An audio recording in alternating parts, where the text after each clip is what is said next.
नमस्कार मित्रांनो, तुम्ही बघताय न्यूज आणि व्ह्यूज. आम्ही आलो आहे जपानमध्ये आणि हे आहे हिरोशिमा स्टेशन.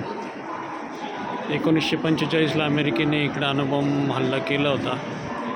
इथं कुठली चिन्ह अशी दिसत नाहीत की इथं अणुबॉम्बचा हल्ला झाला असेल. इतकं शहर यांनी परत डेव्हलप केलेले. खूप छान वाटते. आता आम्ही बघणार आहे हिरोशिमा सिटी कशी आहे. थांबणार आहे इथं 2-4 दिवस. गरमतं इथं खूप. असेच माझे व्हिडिओ बघत राहा, लाईक करा, सबस्क्राईब करा. नवीन माहिती मी व्हिडिओमध्ये देत जाईल. ह्या स्टेशनवर इथे एक छान गाडी ठेवलेली आहे माजदाची, रोडस्टर म्हणून. जवळून दाखवतो. खूप छान आहे, 2 सीटर आहे.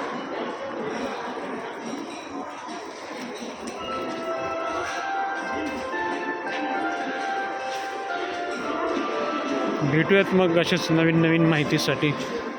नमस्कार.